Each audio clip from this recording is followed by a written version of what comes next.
दीपावली वैसे तो दीपों का त्योहार है। हर तरफ रोशनी की जगमगाहट और पटाखों की आवाज की धूम मची होती है।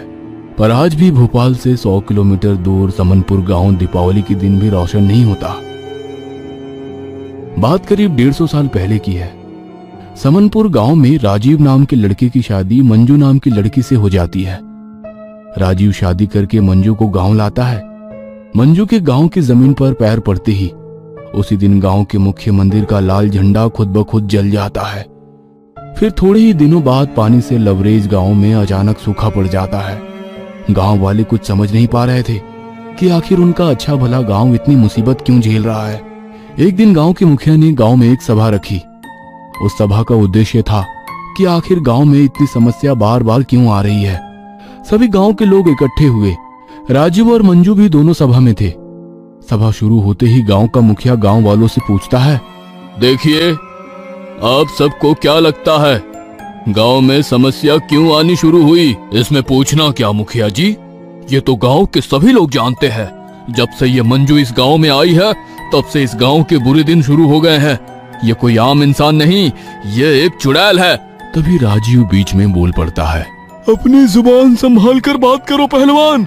मेरी जुबान बंद करने से क्या होगा? अपनी इस मनहूस बीवी को संभालो पहले राजीव।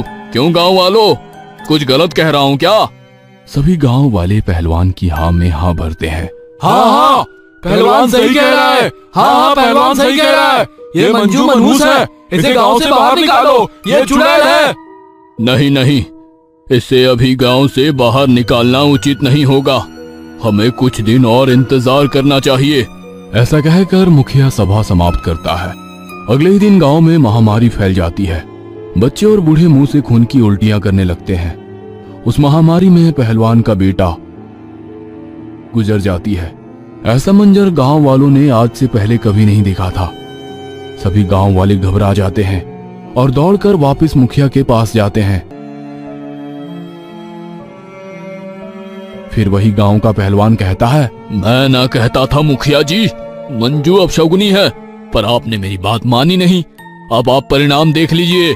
ठीक है, हम सब राजीव के घर चलते हैं और उसकी बीवी मंजू को गांव से बाहर निकलने को कहते हैं। सभी लोग राजीव के घर जाते हैं और मुखिया राजीव से कहता है, देखो राजीव, तुम्हारी बीवी मंजू एक अपशगुनी है। उसकी वजह से गांव वाले बहुत समस्या झेल रहे हैं। इसलिए हमें मंजू को गांव से बाहर निकालना होगा। नहीं, आप भगवान के लिए ऐसा मत कीजिए। मंजू बेचारी कहाँ जाएगी? तभी गांव की एक औरत कहती है, ये अगर गांव से बाहर जाएगी तो भी ये दूसरे गांव वालों को कष्ट ही देगी। इससे अच्छा है क्यों ना इसे हम मार दें। क्यों गांव वालों, क्या कहते हो? हाँ, इस अपशकुनी को मार दिया जाए, खत्म कर दो इसे। राजीव सभी गांव वालों से हाथ जोड़कर कहता है, नहीं, आप ऐसा नहीं कर सकते। कृपया करके मेरी बीवी को छोड़ दीजिए। देखो राजीव, कुछ ही दिन बाद दिवाली आ रही है। तुम्हारे लिए अच्छा है तुम अपनी बीवी के साथ ये गांव छोड़कर चले जाओ। मैं नहीं चाहता दिवाली के दिन कुछ अपशकुन हो। मुखिया जी, मैं कहाँ जाऊंगा? ये मैं नहीं जानता, पर तुम्हें ये गांव छोड़ना होगा।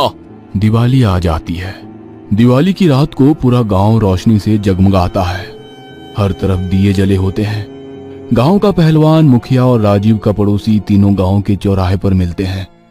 तीनों एक दूसरे को दिवाली की बधाई देते हैं। फिर पहलवान मुखिया के कान में हल्का सा फुसफुसाता है और कहता है, देखिए मुखिया जी, राजीव और उसकी बीवी अभी भी गांव छोड़कर नहीं गए। इस मनहूस मंजू से छुटकारा पाने का एक बढ़िया तरीका है मेरे पास। कौन सा तरीका है बताओ? पहलवान राजू के पड़ोसी और मुखिया को कान में बहुत धीरे धीरे तरीका बताता है। राजीव का पड़ोसी और मुखिया दोनों इस बात के लिए राजी हो जाते हैं। तीनों राजीव के घर जाते हैं।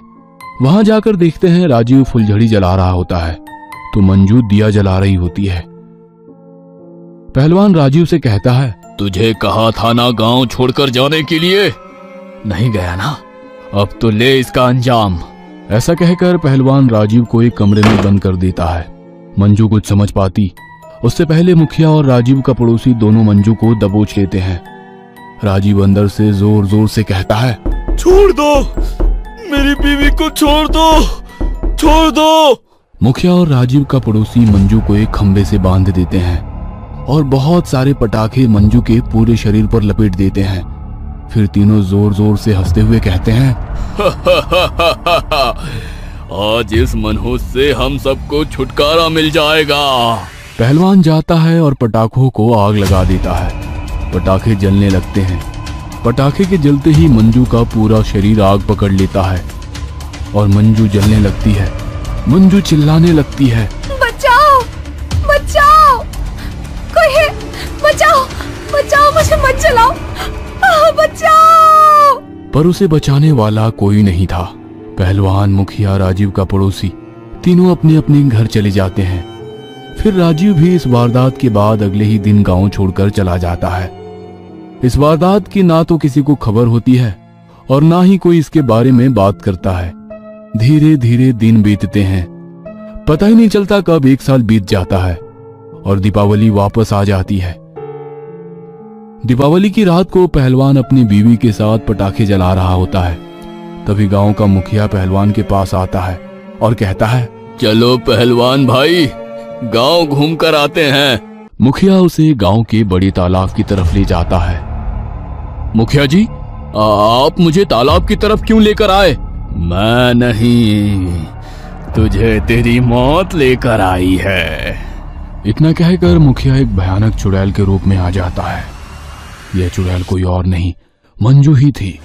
बड़े बड़े दांत, बड़े बड़े नाखून, जला हुआ शरीर, लाल आंखें। चुड़ैल पहलवान के कपड़े फाड़ देती है और फिर पहलवान की पीठ पर अपने नाखून चुभा देती है। पहलवान बहुत जोर से चिल्लाता है, चिल्ला चिल्ला, मैं भी उस दिन ऐसे ही चिल्ला रही थी, आज तू भी चिल्ला। तुम सब ने मिलकर मेरे साथ जो किया उसका बदला तो मैं लूंगी। वो सिर्फ तुमसे ही नहीं, पूरे गांव से लूंगी। तुम लोगों ने मेरी दीपावली खराब करी थी, आज से इस गांव में किसी को दिवाली नहीं मनाने दूंगी। चुड़ैल पहलवान को तालाब की तरफ खींच ले जाती है और पहलवान का सिर पानी में डुबो देती है। पहलवान तड़पने लगता है। तड़प तड़प, तू तड़प रहा है तो मुझे बहुत खुशी मिल रही है। कैसे तूने मुझे जला दिया था, आज भगत तू भी। तड़प तड़प। पहलवान तड़पता रहता है और फिर थोड़ी देर बाद दम तोड़ देता है। यहाँ गांव का मुखिया अपने आंगन में बैठा हुआ था। तभी उसकी बीवी आती है।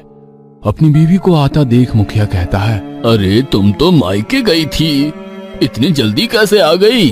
आपके बिना रहा ही नहीं गया ना। चलिए ना, कमरे में चलिए, अंदर चलिए ना। मुखिया खुश होकर बीवी के पीछे पीछे जाता है। मुखिया की बीवी कमरे को बंद करती है और मुखिया के पास आती है। फिर एक कर्कश आवाज में कहती है, तुझे साड़ी खींचने का बहुत शौक है, चल तुझे आज साड़ी ही खिंचवाती हूँ। कौन हो तुम? कौन हो तुम?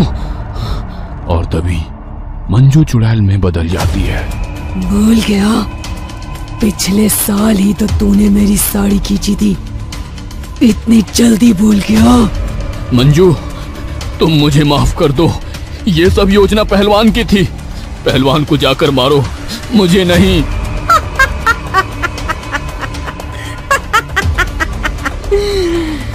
उससे मैंने पहले ही मार दिया, अब तेरी बारी है, तुझे भी उसके पास पहुंचा दूंगी।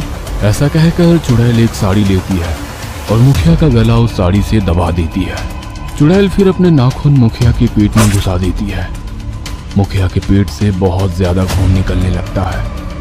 मुखिया को तड़पता देख चुड़ैल बहुत खुश होती है और कहती है, इन हाथों से तूने मेरी साड़ी खींची थी ना,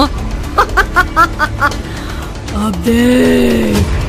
चुड़ैल मुखिया को छत पर ले जाती है और छत से नीचे फेंक देती है। छत से नीचे गिरते ही मुखिया मर जाता है। फिर चुड़ैल उस पड़ोसी के घर जाती है जिसने उसको जलाया था। चुड़ैल देखती है कि पड़ोसी घर में अकेला है और खाना खा रहा है। चुड़ैल पड़ोसी के घर के अंदर जाती है और कहती है, खाना खा लिया हो तो अब तुम्हारे जाने का समय आ गया है।